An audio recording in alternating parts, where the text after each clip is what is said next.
15분 만에 몇십만 원부터 몇백만 원까지 벌 수 있다면 당신은 어떻게 하시겠습니까? 자, 신용대출 또는 주택담보대출을 이용하고 있는 사람이라면 오늘 영상 끝까지 시청하시면 돈을 벌 수 있습니다.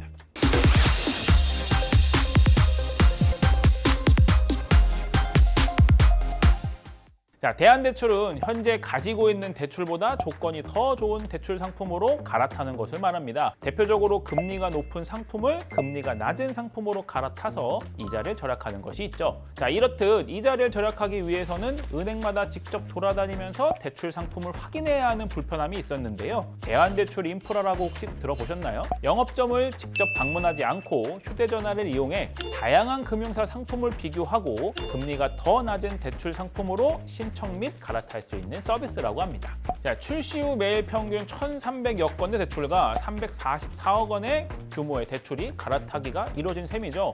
엄청나다고 볼 수 있겠네요. 자, 경쟁을 위해 더 낮은 금리의 대출 상품을 출시해야 하는 점, 플랫폼에게 1% 안팎 수수료를 내야 하는 점 때문에 당초 시중은행들은 대한대출 인프라 출시를 앞두고 시큰둥한 반응이었습니다. 그러나 막상 서비스 출시 후 전체 이동 건수의 90%가 금융사로 몰리면서 금융사들의 고객 유치 전쟁이 시작됐는데요. 대한대출 인프라 전용 금융상품을 앞다퉈 내놓고 더 낮은 금리와 높은 한도로 고객 모집에 최선을 다하고 있습니다. 시중은행과 다르게 5대 지방은행은 핀테크사의 대한대출 플랫폼에 적극적으로 입점하는 모습을 보여줬는데요. 상대적으로 시중은행 대비 고객 모집이 쉽지 않은 지방은행의 경우 플랫폼과의 협업을 통해 2030 세대의 유치를 극대화한다는 전략입니다. 젊은 세대들의 경우 소득이나 직장이 안정되지 않는 경우가 있어 저축은행 등을 통해 높은 금리로 신용대출을 이용하는 경우가 많이 있거든요. 대한대출 인프라를 통해 지방은행의 낮은 금리로 대출을 갈아타면서 돈을 빌린 사람들은 이자 절약을 할 수 있고 지방은행의 경우 신규 고객을 모집을 할 수 있으니 돈을 빌린 사람과 지방은행 입장에서는 대한대출 인프라가 좋은 기회가 된 것 같습니다. 자, 그렇다면 대한대출 인프라 어떻게 신청할 수 있을까요? 휴대전화에 사용하시는 금융회사 앱 또는 대출 비교 플랫폼 앱을 통해서 가능합니다. 기존 대출 내역을 조회하고 간단한 정보만 입력하면 해당 조건으로 갈아탈 수 있는 다른 금융사의 대출 상품이 모두 나오죠. 자, 꼼꼼하게 비교하고 나에게 맞는 상품을 선택 후 해당 금융사의 앱으로 이동해서 대출 신청을 하면 끝입니다. 대략 15분에서 20분 정도면 조회하고 신청까지 할 수 있다고 하네요. 자, 신용대출 대한대출 인프라 성공에 힘입어 연말에 출시 예정인 주택담보대출 대한대출 인프라도 탄력을 받고 있는데요. 5월 기준으로 우리나라 가계대출 잔액은 1,056조 4천억 원인데 이 중에서 주택담보대출이 807조 9천억 원으로 76%를 차지하고 있다고 합니다.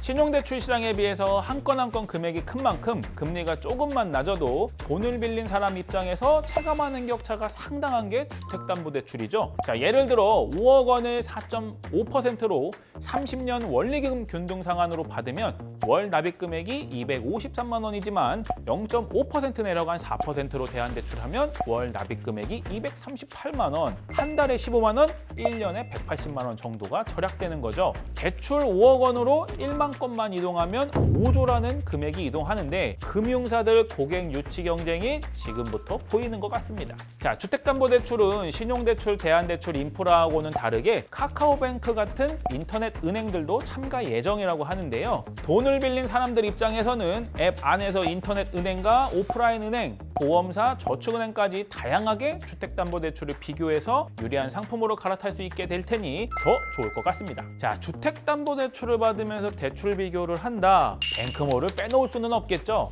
자, 특허받은 알고리즘을 통해 지금도 많은 분들에게 대출 비교를 해드리고 있는데요.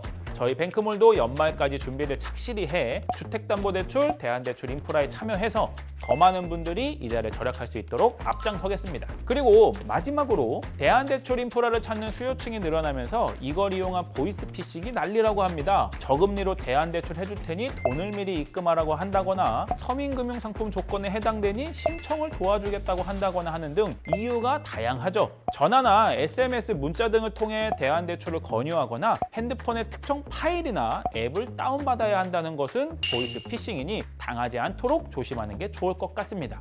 오늘의 내용도 도움이 되셨다면 구독과 좋아요 꾹! 감사합니다. 빠이!